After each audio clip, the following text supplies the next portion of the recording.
From the campus of Yale University, this is Business Talk with Jim Campbell, nationally syndicated across the country on the Biz Talk Radio Network and coming to you from our flagship stations, Yale Radio WYBC and 1490 AM WGCH Greenwich. All talk and all business, 60 minutes of radio with leading figures from the world of business along with the business of politics and sports. A hard-hitting investigative show as the presidential election nears, first investigating the Clinton Foundation and then investigating the rise of Donald Trump. That's all today on Business Talk with Jim Campbell. And before we get started, this show is airing on September 11th, the 15th anniversary of the 9/11 terrorist attack, so we again remember all of those who lost their lives on that fateful day. And now, first up, Charles Ortel, Managing Director of Newport Value Partners. He's known on Wall Street as a whistleblower as well, including uncovering financial irregularities at GE and AIG. Welcome, Charles. How are you this morning? Well, it's an honor to be on your show.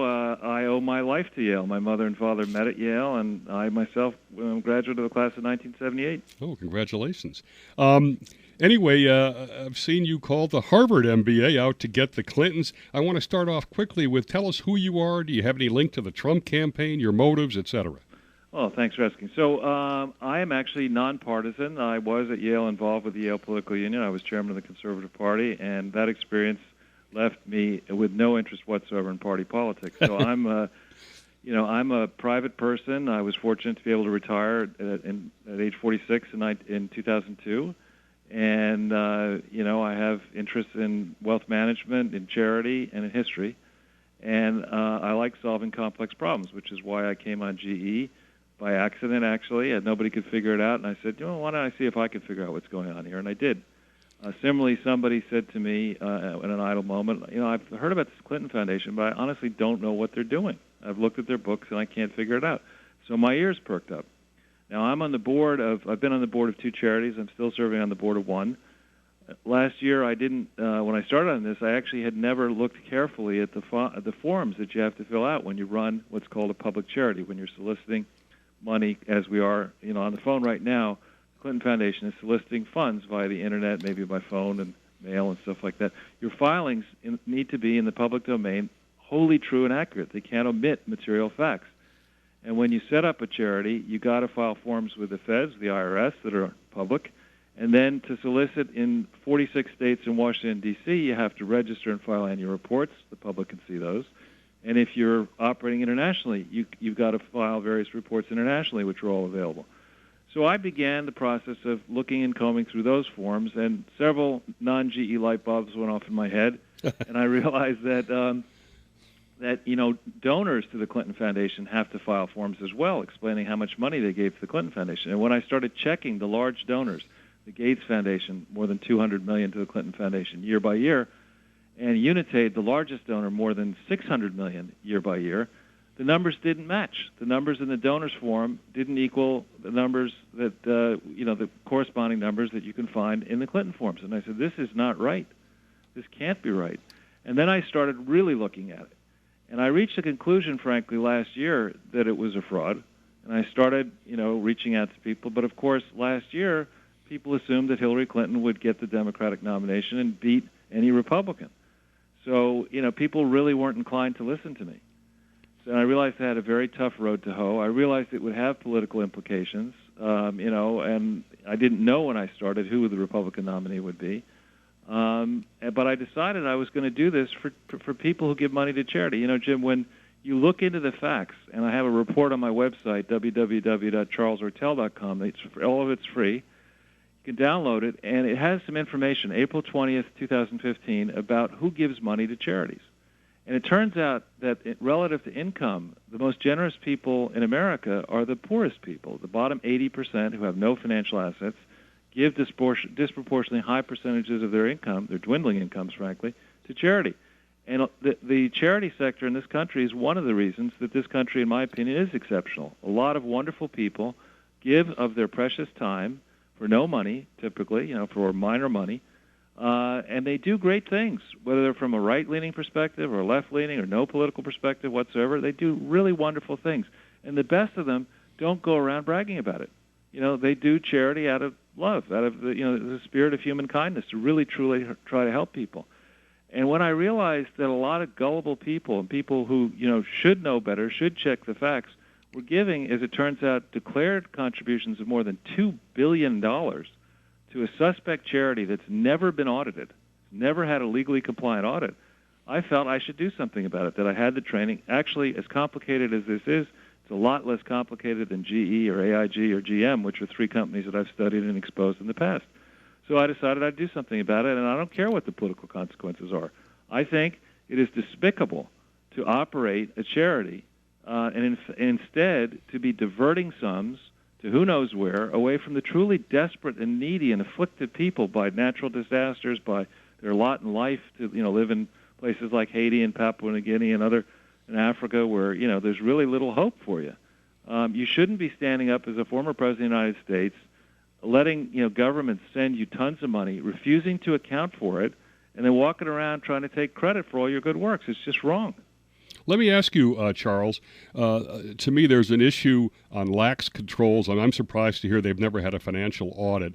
On the other hand, the Clinton Health Access Initiative, the Clinton Global Initiative, things like that. You just mentioned Africa, HIV, AIDS, getting low-cost drugs to folks that have no money that Clinton has convened and put together. Does the good work offset the lax controls? You use the word fraud and criminal conspiracy. Go ahead. Yeah, absolutely. What you're talking about is you're proving my case. The Clinton Foundation was never authorized for any purpose, tax-exempt purpose, which is the key to a charity, other than being a presidential archive, which is defined by federal statute, and a related research facility in Little Rock. No other purpose that they have asserted has ever been validly authorized by the IRS, and that's illegal. So when you talk about fighting HIV/AIDS, Bill Clinton, in a book called Giving, claims he started doing that around July 2002. He was not an officer or a trustee of the Clinton Foundation in that year. He had no legal authority to do anything, to commit the foundation to do anything. Yet he and another man who was not an officer or a trustee at that time, Ira Magaziner, raised hundreds of millions of dollars that do not flow through the accounts of the Clinton Foundation, in theory, to fight HIV/AIDS. But in practice, there's no record of that, and there are no controls of that. And the rules for operating an international foundation under U.S. law are stricter than for doing something in Little Rock. You have to tightly control your international operations. They have to be approved in advance. And on the question of whether the drugs are actually helpful or hurtful, it seems that some of the drugs that may have been procured by the Clinton Foundation were procured by a company called Ranbaxy, R-A-N-B-A-X-Y. And that's a company that paid a $500 million fine in 2013 for distributing adulterated medicines around the world, including AIDS medicines. So, it's not clear to me at all. And in fact, there's a report coming out of Congress. I've had people in Congress, I fortunately got to some people, and they've been studying this for months, and they are reaching the conclusion that, in fact, this has been a disaster, the HIV/AIDS thing. On the Clinton Global Initiative, that's another fraud. That's like Mark Twain whitewashing the fence. There's no charity involved in that. None. Let me ask you, Haiti, which Clinton did with George H.W. Bush, was that effective? Absolutely not, and it was with George W. Bush. He began in Haiti, Bill Clinton did, around 2003. Again, it was illegal for him to do what he did there. He was operating for years there. He illegally raised money before and during and after the earthquake out of the main foundation, and then he got involved with the former prime minister of Haiti, basically scamming $14 billion, it's estimated, from around the world, in theory towards the disastrous Haiti earthquake place. But in practice, the former prime minister and Bill refused to account for the money. It's such a bad disaster. There have been riots in Haiti over it. There are demonstrations in front of the office on Harlem. And the Haitian Senate just officially declared what he was doing to be a fraud. They're trying to put Bill in prison in Haiti. We got a minute to go in this segment. The Clinton Health Access Initiative, you talked about Unitate, which I hadn't heard of, has put $600 million in. And you said in some of the stuff that I read that $100 million of it disappeared? Yeah, and in the books and records from start for Unitate, September 19th, 2006, through calendar year-end 2008. In that period, about $300 million went to the Clinton Foundation, yet in their books, they declare $100 million less than that. And that's the first time that Hillary ran for president. You wonder where that money may have gone. And maybe in the next segment I can take you through some of the details. But the Clinton Health Access Initiative is a complete fraud. Complete and total fraud. You're listening to Business Talk with Jim Campbell over the Biz Talk Radio Network, 350 stations around the country. You can go to biztalkradio.com to find the station closest to you to listen over the internet or access our podcasts. Coming next, we've got more on the Clinton Foundation with Charles Ortel, and we'll look at whether Clinton has its own version of the Trump University fraud.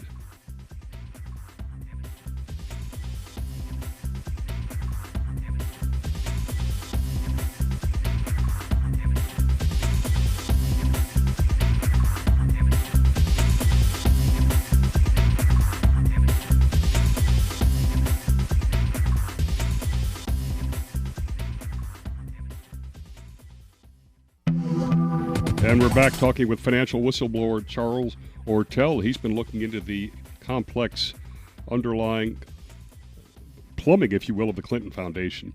Now, this is an interesting thing, which I knew nothing about, which is the whole laureate education story. Go ahead. Yeah, sure. Laureate is an interesting situation. Basically, I believe that laureate education is a complete and total Ponzi scheme, that it was put together by two young guys who value education so much that, when they went to an expensive private school called Gilman outside Baltimore, or near Baltimore, one of them, Doug Becker, said early on that he turned down the University of Pennsylvania to work at Computerland, a retail store, and then he dabbled in venture capital and got lucky.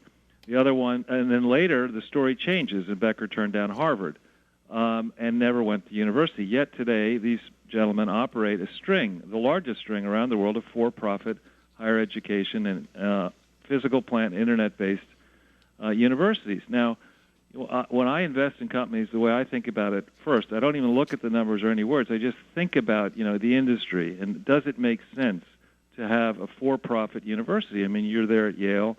There are many fine institutions, both state-supported and private institutions around the world.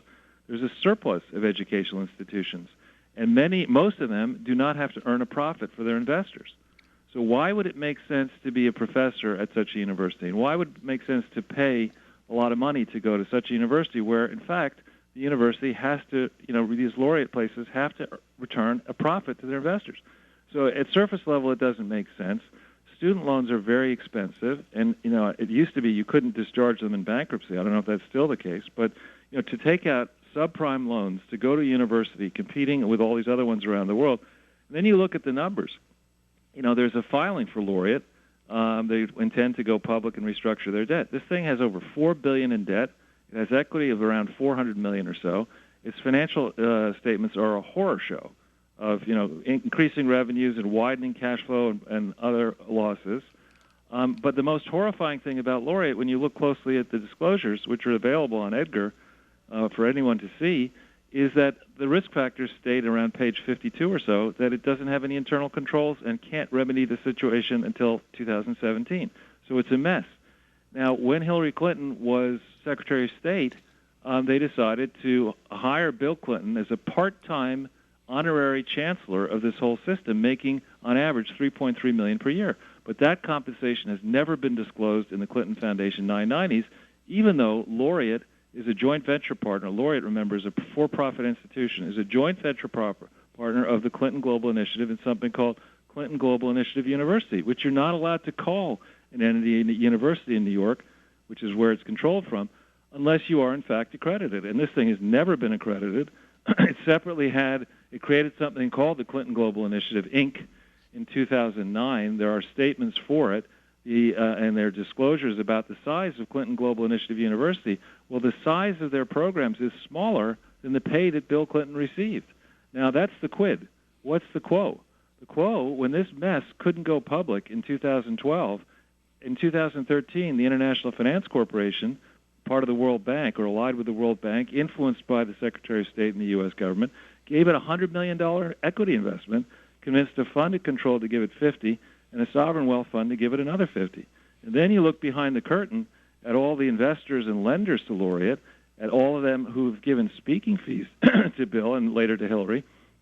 It's outrageous. None of that compensation has been disclosed in the Clinton Foundation 990s, and the lawyers for Laureate, DLA Piper, are exactly the same firm which supposedly independently cleared any conflicts on November 16th, 2015. DLA Piper work for the Clinton Foundation trustees, and they work for Laureate, and they have not fixed these filings. In addition, Price Waterhouse are the accountants for Laureate, and they're the accountants for Laureate, and they haven't fixed the Clinton Foundation disclosures yet. It's outrageous. Do you believe there's evidence directly of pay to play? You've been talking about these conflicts, and secondly, this not matching of donor with what they're reporting. What does that mean? Well, let me take the second one first, if I can. The thing that's interesting about charity fraud is that unlike Enron and unlike Madoff, in a charity fraud you don't have to prove intent. All you have to prove is that the statements are false and materially misleading, and I stake my professional reputation on that. Of course they are false and materially misleading. And all you have to prove is that they've been soliciting, and they admit they've been soliciting. So this is a global charity fraud of epic proportions that's been going on since October 23rd, 1997, and no regulator anywhere in the United States, whether the IRS or any state or any foreign regulator, has seen fit to stare down these Clintons and their cronies and say, listen, you can't do this. So this just grows and grows and grows, and it needs to be exposed, it needs to be stopped, and the people responsible for it need to be severely punished. As for pay to play, Peter Schweitzer's a great man. I've met him, read his book, went to the premiere of his movie. It's very tough to prove pay to play. Most people who corrupt other people don't write memos about it and leave evidence for you. So, I would say it reeks of what's called criminal inurement, the appropriation of private gain by insiders around a charity. It reeks of that. There's many examples. Laureate's an example. Digicel's an example. Urdu, the Qatar telecommunications company, is an example. Frank Justra's operations, Lucas Lundin's operation. You can go on and on and on, but you can't find it easily because these related party transactions are not disclosed as they need to be in the Clinton Foundation filings. Okay, Charles, what are you calling for? I want a conservator to be appointed immediately by the state of Arkansas to freeze the operations of the Clinton Foundation, get all their bank accounts. I want this to stop fundraising immediately. From the inside, then, we figure out what's happening. Somebody figures it out. What's the extent of this fraud? And then whoever's responsible, the trustees are responsible for this, and certainly the Clinton family are responsible, and they need to be punished. There's a congresswoman named Corinne Brown running for office, 69 years old, African-American superdelegate, a Democrat. The U.S. attorney down in Florida is holding a 357-year prison sentence over this woman who has been operating, it is alleged, an $800,000 slush fund. This is a minimum $2 billion slush fund. Why has there been no prosecution to date? Because they're the Clintons. They believe they're above the law, and the Clintons have put a lot of supporters in all over the country and the world. And, you don't write a check for $10 million to a politician because you like what they have to say, generally speaking. You write it to a politician because you think you're going to get something back in return. So the Clintons have proven through 2 terms in office that they're bankable, and a lot of people like that. So they give them money.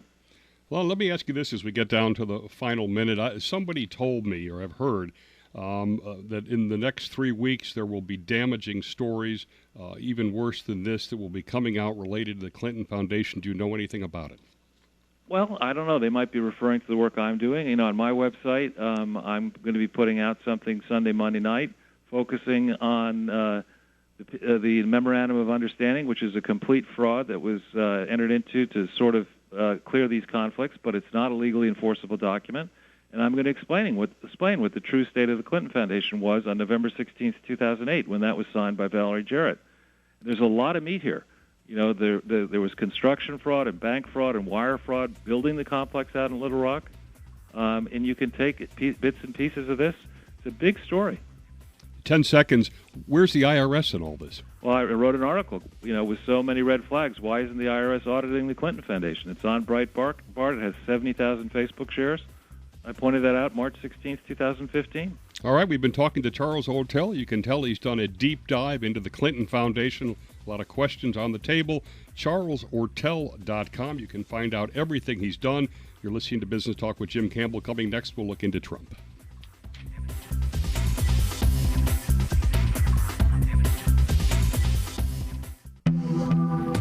All right, after investigating the Clinton Foundation, we're going to turn to looking into Donald Trump now. And joining us is David K. Johnston, investigative journalist and winner of a 2001 Pulitzer Prize. He's a longtime reporter for the New York Times, and he's been covering Donald Trump for 30 years.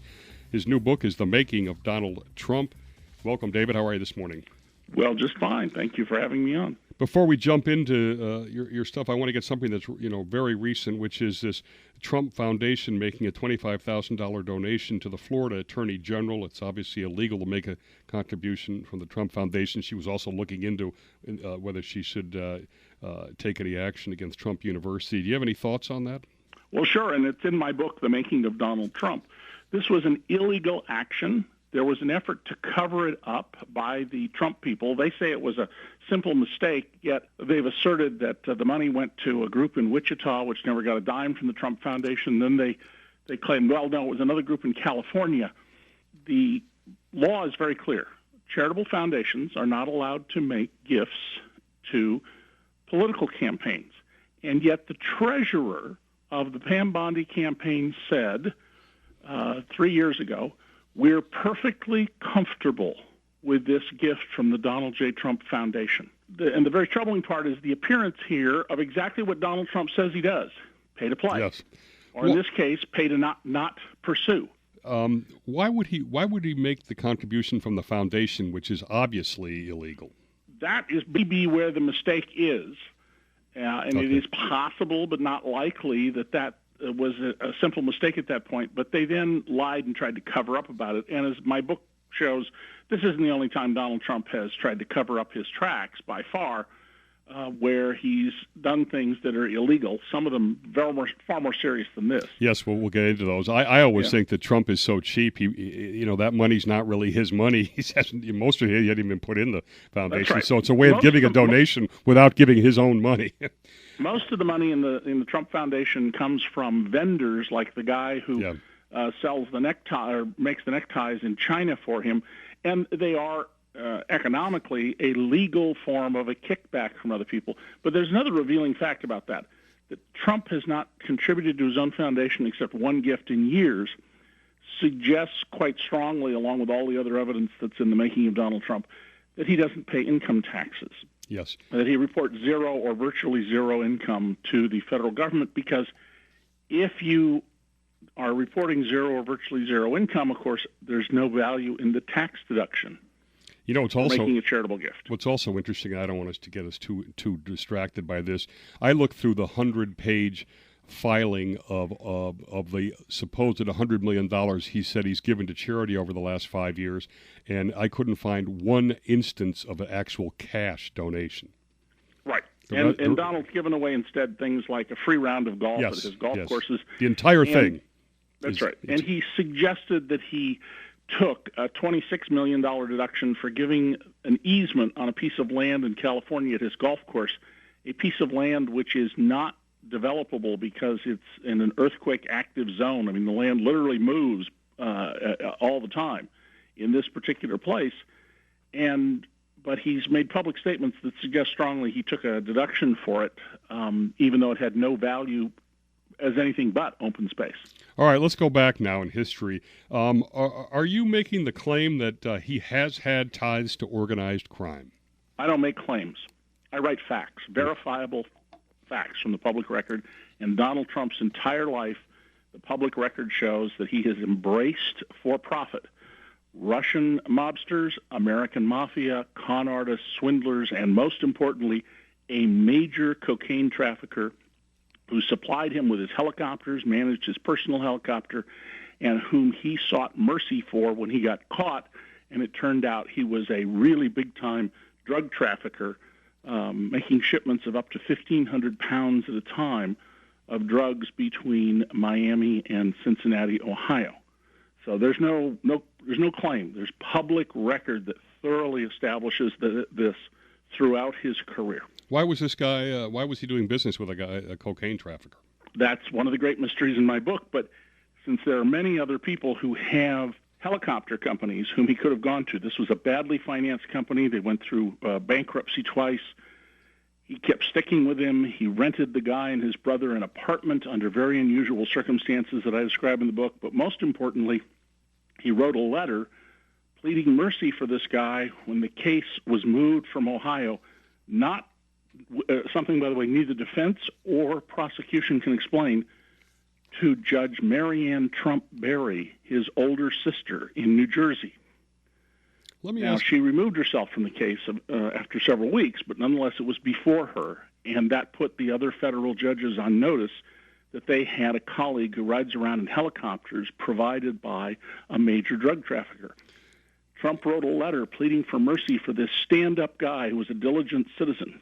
And the question you have to ask is, what would prompt Donald Trump to risk his incredibly valuable casino license on behalf of a major drug trafficker?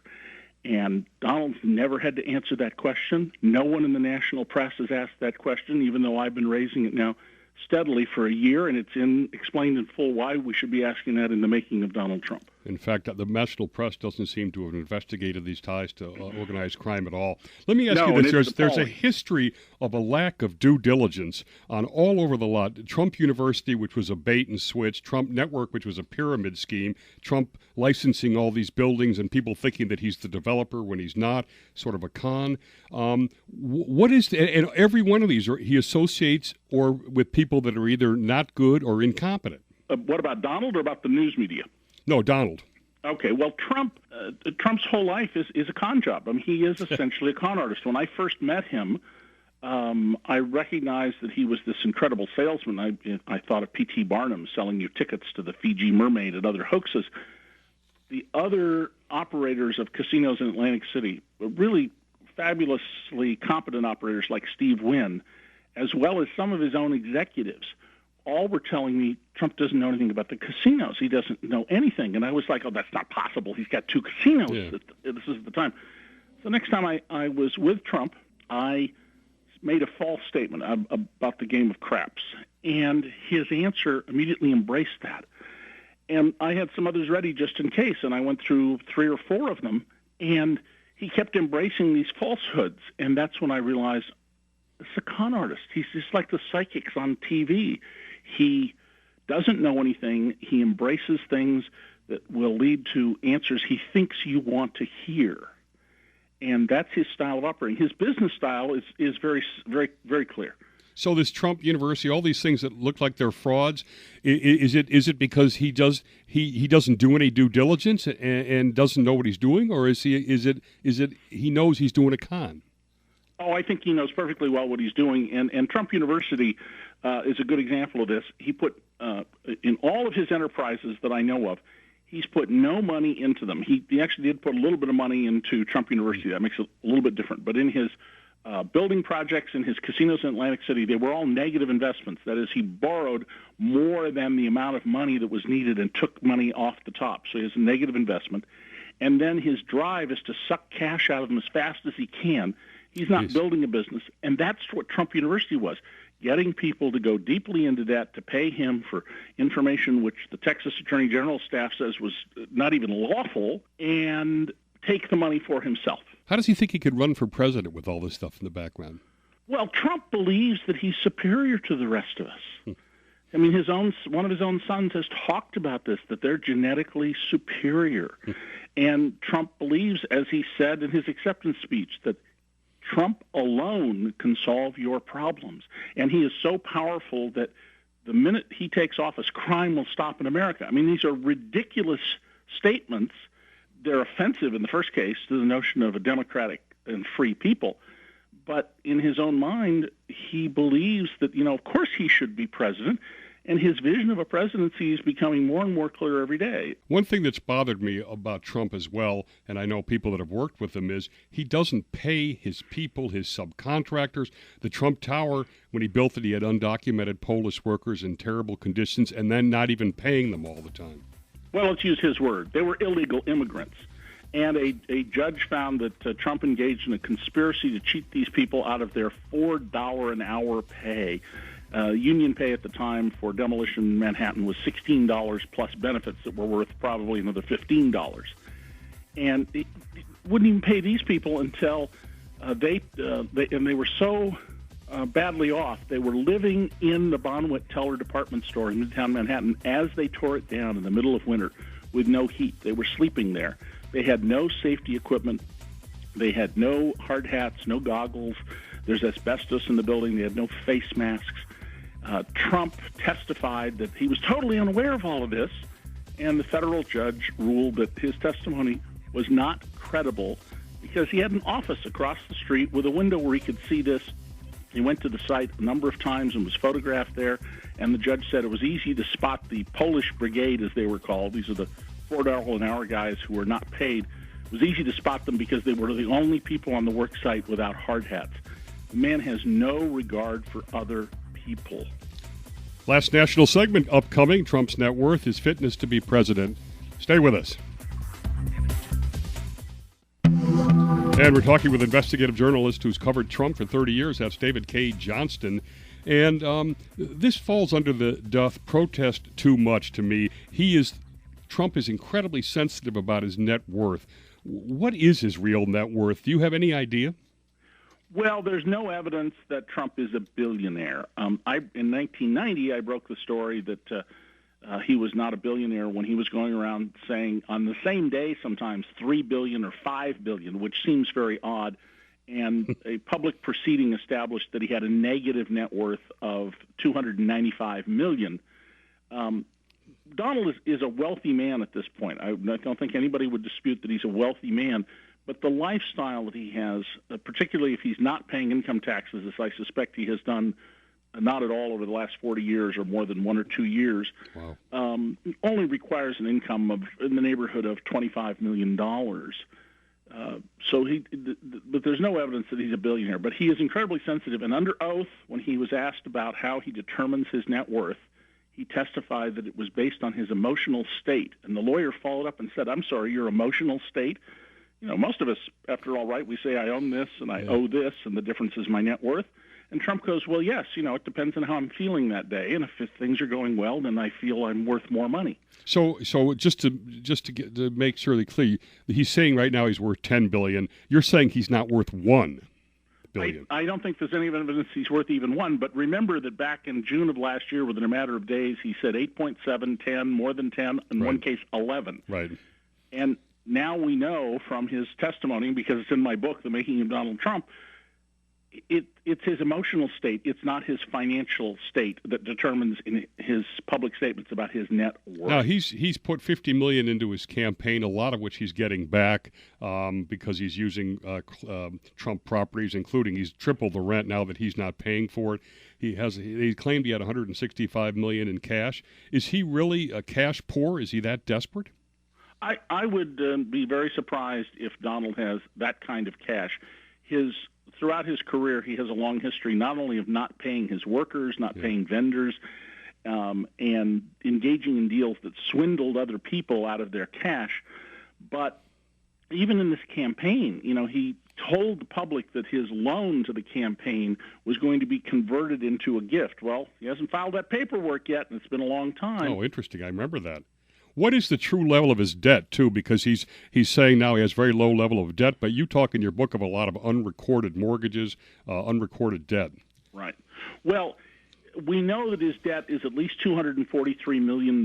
That's roughly the number in his presidential disclosure form. But the New York Times recently went through the entities he operates through, because like most wealthy people, Trump doesn't own anything directly. He owns it through these more than 500 corporations and partnerships that he's created.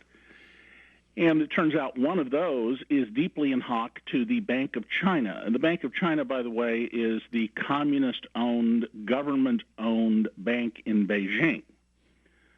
So we've never had a presidential candidate running before who gets money from the oligarchs that are around Vladimir Putin in Russia and who borrows money from the communist government in China.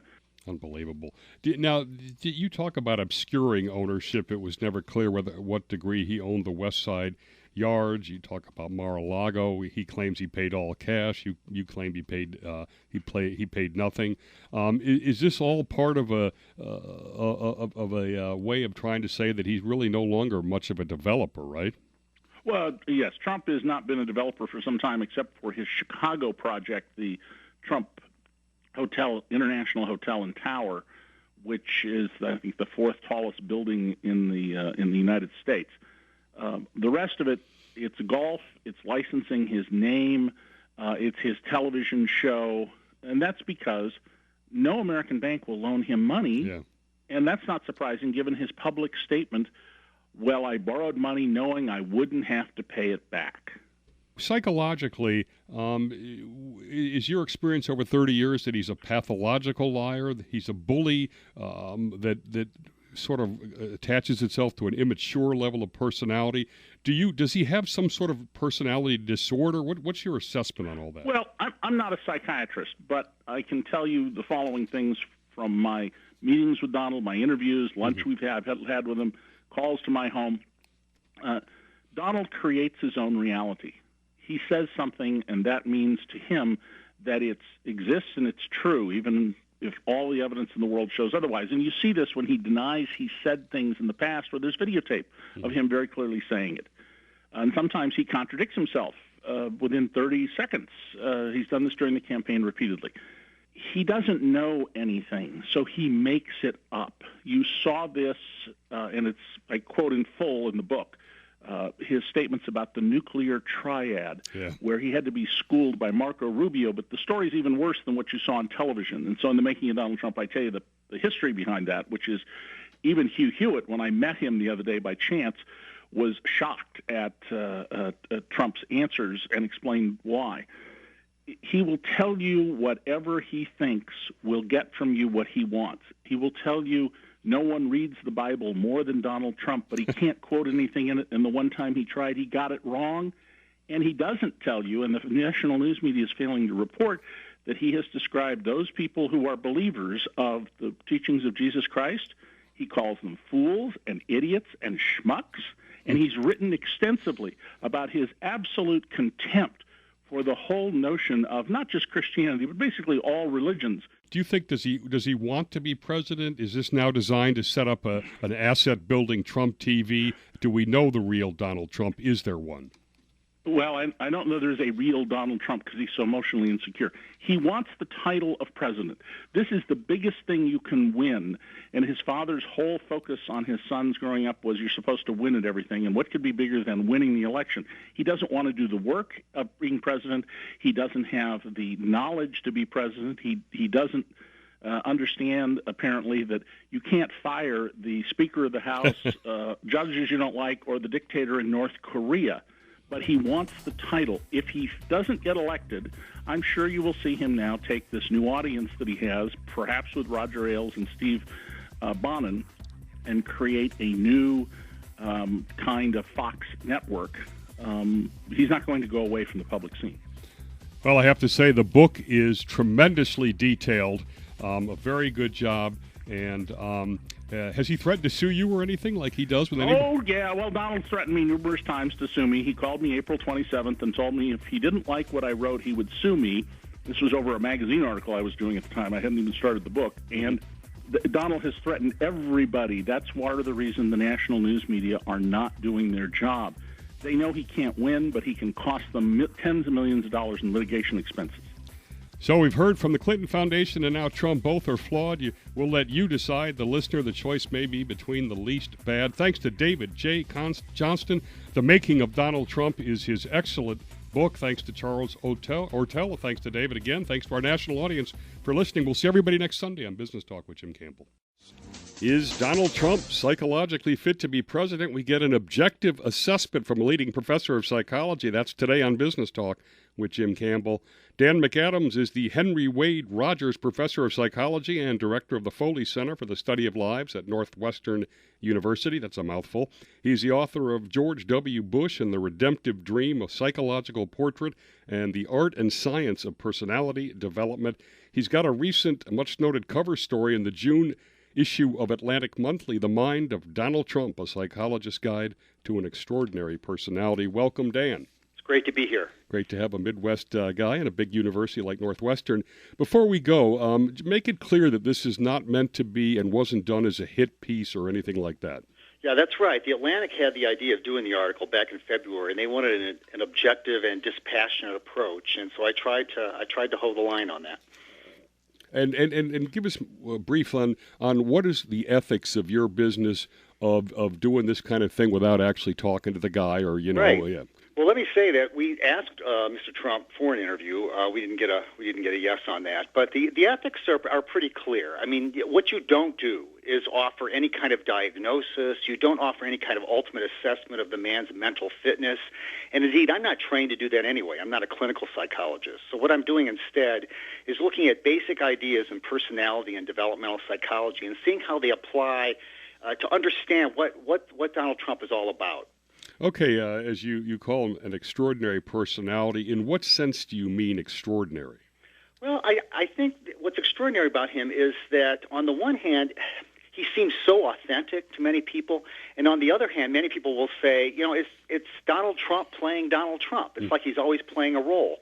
So one of the goals in the article was to try to understand the role. What is the public persona of Donald Trump? Can we use psychological categories that are well validated to understand that role, but then can we get behind the role? Can we find the motivations, the goals, the story of his life that's in his head that sort of provides the backdrop or the more subtle features of the personality? And that latter charge, that was a challenge. All right, and we are going to, in fact, go through that process. Let me take us to reality first, and you can put stuff in context. He had that recent press conference on the charitable giving to vets, and it was really an amazing performance. Some even called it a meltdown, but it was sort of unprecedented. I mean, it made Nixon look like a low-key guy. I want to run through some things and see what you think they might relate to this. The first one is could it have been a conscious distraction strategy, because he'd been kind of caught up until May 24th when the Washington Post came up that he hadn't really given the $1 million or given a lot of the other money yet. Could it have been a straight approach of trying to just distract folks away, or was it a childlike temper that he can't control? It could be both. I mean, Donald Trump has this instinctive ability. It's really pretty extraordinary to lose control in extraordinarily strategic ways. And I'm not sure he thinks it out. I mean, it's something that seems to come really natural with him. So I think on the one hand, it was a rant. It was an out-of-control kind of thing. But at some level or another, he's going for an effect. I don't know if it's conscious or whatever. And so I feel that a lot of times when I watch him in press conferences, or when I watch him do pretty much anything, he's acting. He's playing a role, but he's so into the role, he's so simpatico with the role that the role becomes him. And ultimately, there's some sort of strategic advantage he's going for, if not consciously, at least unconsciously. Okay, now there was some criticism of your piece that, saying that Trump is sort of a narcissist is pretty obvious. You don't need a doctorate for that. But obviously you explained why you weren't going to be bluntly that. But let me read you this by another one. Joseph Burgo, a psychologist and author of The Narcissist You Know. This type of me versus everyone mentality and behavior is often a narcissist way to try to hide feelings of emptiness and shame. You don't need a doctorate in psychology to wonder whether a man who feels the need to forever trumpet his superiority might feel an entirely different way underneath. This gentleman doth protest too much, methinks. Emptiness, shame, insecure underneath. Would you attach those things to Trump? Can you relate to it? Well, let me say that I agree and I disagree with the quote. I agree on the one hand with the idea that narcissism is an important feature of Donald Trump's personality. Although I don't think it's the only thing going, it is something that is almost impossible to avoid. And when I think of narcissism here, I don't think of it as necessarily a bad thing. I mean, there's actually research to suggest that narcissism can be related to positive things as well. But it's self-reference. It's this idea that the number one goal or priority in my life is for others to adore me, and for me to love myself. And so this constant reference he makes to himself again and again and again, and how it is that his name is attached to everything, that's narcissism. Now, the question is, where does it come from? And one view is consistent with what that psychologist said, and that is that he's trying to hide something. He's trying to make up for an emptiness, for a loss, for some sort of early frustration. I just don't see it in the case of Donald Trump. I don't see any evidence from his childhood that he wasn't affirmed. I don't see any evidence of shame in the sense that, I've got to prove that I'm better than, my childhood suggested I should be. Donald Trump has been promoting himself since second grade. I don't think it's because he didn't have good experiences as a kid. I'm not sure that there's an emptiness inside of Donald Trump. I'm not sure what's inside of Donald Trump. All right, let me ask you. I don't think it's an emptiness. Okay, narcissism can be good because it can be charismatic leadership, etc. Right. But let me ask you this. A narcissistic personality disorder, and I'm not asking you to diagnose it with him, but what is that briefly, and would such a disorder make someone unfit for a big job like that? Well, we're skating on thin ice here, at least with respect to the ethics of it. I mean, I don't want to pronounce anything on a narcissistic personality disorder. I mean, the narcissistic personality disorder is an entity that clinicians have developed or invented. There's a number of criteria, a sense of grandiosity, an inability to be empathic with other people. There's a whole host of things that actually go beyond what I'm describing in narcissism as self-reference. But yes, there is a disorder. They talk about it almost as if it were an illness. And from the standpoint of a clinical psychologist, which is what I'm not, the diagnosis of a narcissistic personality disorder is a fairly major thing. I don't know if you could say that it would make somebody unfit for office to have that particular illness. I don't even see it as an illness, so I try not to go there too much. Okay. I want to look at three factors related to him: the con man, failures, and bullying, briefly at each one. On the con man one, is whether it's bait and switch, Trump University, pyramid scheme, Trump network, all that stuff, is it the result of an incurious mind just greedy for money as opposed to a con man? I don't think he's an incurious mind and greedy for money. What he's greedy for is winning. He wants to win. There's this great piece, a quote in the Art of the Deal, where he says, I don't really care that much about the money, except as a way to keep score. And I kind of see that's what Donald Trump's all about. He wants to be number one. He wants to win. How do you keep score in the business world? Well, one way is money. There are other ways. And so I think that's what it means to him. But I don't think of him as greedy in the sense that he's trying to accumulate all this wealth so he can have this wonderful lifestyle, going these beautiful vacations and so forth. I mean, the one part of that is he wants to have beautiful women around him, and he likes to be around beautiful things. But it's really mainly about winning. And I see that as really a key to his personality. Being number one, and he's running for the biggest office in the world right now. He wants to win it. I'm not sure he wants to be president, but he wants to win that damn election. All right, let me ask you this: the emptiness, shame, that kind of stuff. Would it be possible that on a subconscious way he's trying to trip himself up, because he spent his entire career building up this brand, and here he is now often offending different groups and having a lot of his businesses come under scrutiny that they may not be able to withstand? Why would he do that? To win. I mean, I think he wants to win it. So it's not a subconscious thing that he wants to out himself as, as sort of a fraud. It's an interesting idea. There may be something to that. I just don't see any evidence that he's ever tried to do that. I mean, he says the most outlandish things again and again, and then you think, oh my God, he's crossed the line. Okay, when he criticized John McCain, he crossed the line. When he went after Mexicans, he crossed the line. Muslims, most recently, after a federal judge. Yet it doesn't seem to hurt him. And if anything, it wins him even more support every time he does these. I think at some level he knows that these strategic outbursts are going to help him win. So I don't see it as an effort to kind of like bring himself down. Okay. Now, he may end up. We've got about 45 seconds, so this is going to be, you have to be quick on this one. The failures, bankruptcies, etc. How does he deal with failure? He denies failure.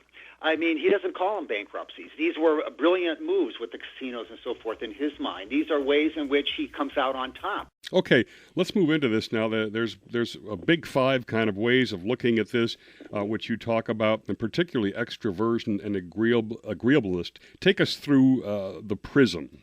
Sure.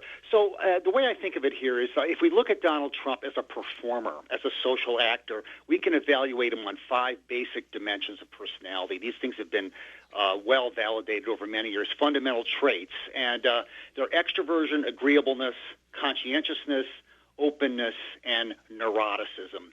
And all five are important in everybody's life, but there's two of them that stand out with respect to Donald Trump and the way he performs on a day-to-day basis.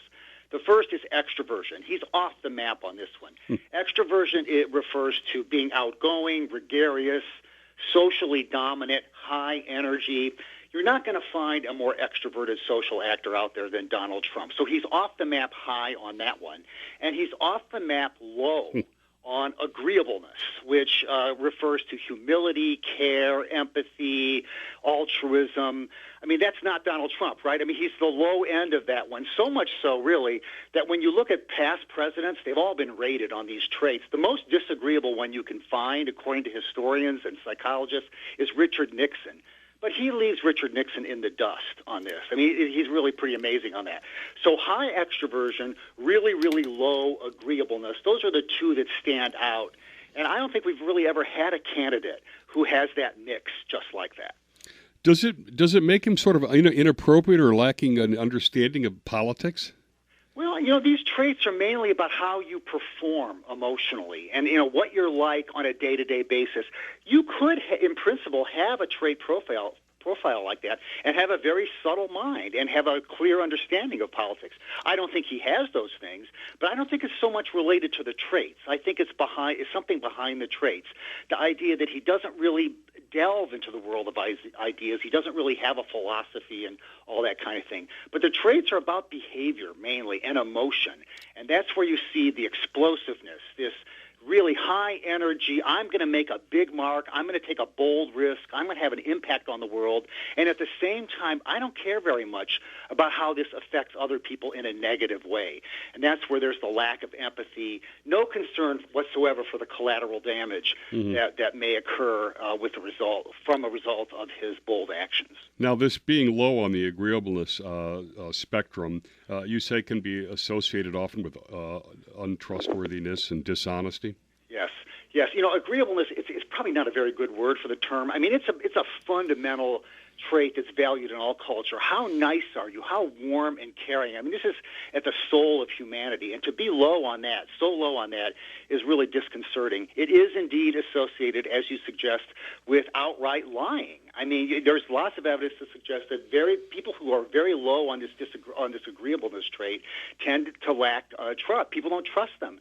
And indeed, if you look at Donald Trump's speeches and so forth, you don't even have to look at them, but they've actually, rated him, PolitiFact, and 75% of the statements he makes on the campaign trail are out-and-out lies. All politicians lie, but he's winning that race by a mile. I think Hillary comes out 29%, and the other Republican candidates much lower. Trump is leading the league in lies. I wonder what that says about us and the media. Neuroticism, you say, is always bad. Now, I've done an interview on psychology related to hypomania, which we won't dive into, but the professor said Clinton, FDR, and JFK, and it's often grandiosity coupled with some reckless behavior like sex.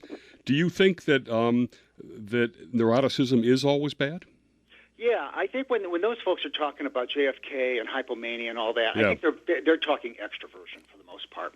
High risk, socially dominant people who tend to be highly gregarious. They also take big risks. Neuroticism is a little different. Neuroticism is about experiencing negative emotions. You're anxious all the time. You feel vulnerable. You're subject to periods of sadness. We all do this at one time or another, but some people chronically so. I think when it comes to neuroticism, Trump's probably pretty low on that. Not as low as President Obama, who's weirdly low in neuroticism. It doesn't really seem to suffer from these kind of anxieties and fears as much, but Trump's pretty low on that too, I think. It's not a problem for him. All right, if we look at what would appear to me to be a healthy type president, mentally, Jerry Ford or George H.W. Bush, and contrast it with a Nixon or an LBJ, do you put Trump in there? And is Trump a deal maker like LBJ potentially? Well, on the traits, I think that the profile that tends to get the best press is high extroversion and low neuroticism and high agreeableness, high conscientiousness. So Trump's a mixed bag on the traits. When it comes to cajoling lawmakers and making deals, LBJ did have an ability there that probably unmatched in terms of, it had to do with his knowledge of other people's weaknesses and strengths and so forth. Trump has a little bit of that, but he has so little experience in the political world that it's hard to imagine he could be like LBJ in that regard. LBJ also suffered from extraordinary insecurities and so on. Mm-hmm. I just don't know about that with respect to Donald Trump. I mean, he's kind of a mystery. When you try to get inside the black box, what's going on in his mind, it's frustrating. It's hard to know. All right, let me ask you this. Often we look at presidents and what big setbacks they had in their life. And I think you say this, that his brother's death is the big setback in his life. What did he get out of that besides he doesn't drink? I think what he got out of that is that you can never be weak.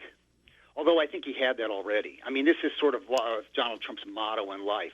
You have to be a fighter. You have to be strong. You counterpunch all the time. You can never show weakness for a second.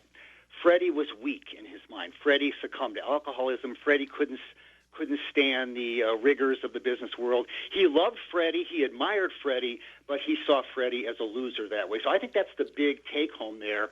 But, he's had a lot of other setbacks, but he doesn't see them as setbacks. I mean, like 3 marriages, those first 2 didn't go so well. He's had other areas where he's been defeated, but he never admits the defeats. The only one he actually ever sees as really negative is the death of Freddie. Now, obviously, we got to put this into a relative position because we're only given the choice of 2 candidates, essentially.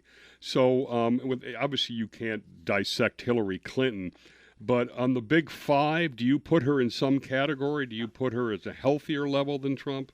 Well, the big 5 aren't necessarily about health, but there are big differences between her and Donald Trump with respect to the traits, and these are pretty easy to see. You don't have to be delve deep. As a social actor, what distinguishes her from others?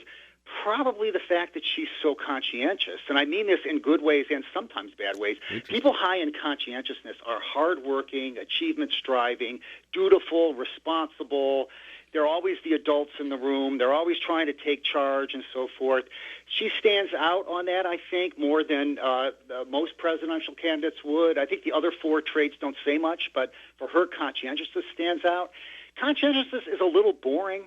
It's the kind of thing that you might see from an establishment candidate like Hillary Clinton who believes in the system, who wants to work through the system. That's the one trait, I think, that stands out in my mind with respect to the Big 5 and Hillary. That's interesting because she does sort of lack an overarching vision or radical or revolutionary type change policies. Have you had any feedback from the Trump campaign, and would you expect it to be of the nature of your loser sleazebag? Unfortunately, he hasn't sent me a letter that I could put on my wall. I haven't heard anything. One radio interview I did said that Trump had responded and said the article was sad, terrible. But I'm not sure that's true. I think maybe the guy that was interviewing me made that up. I've had no official response from the Trump people. I've had a lot of responses from people who support Trump, but not from the campaign. Do you think that he would even read it? I suspect somebody on his staff has read it. I don't know what he reads. He doesn't talk much about that kind of thing. That's another thing we don't know about him. He's up at doing stuff all the time, but I don't think he ever kind of kicks back and reads an article or a book. We've had a very fast hour here, and I'll end it with a statement which you've been talking about, which is fighting to win but never knowing why. Thanks to Professor McAdams of Northwestern University. That June Atlantic Monthly cover story, again, is The Mind of Donald Trump, a psychologist's guide to an extraordinary personality. And it's fascinating precisely because it's not a hit piece. You can look at it as a dispassionate piece. Thanks to Dan McAdam. Thanks to our national audience for listening. We'll see everybody next Sunday on Business Talk with Jim Campbell.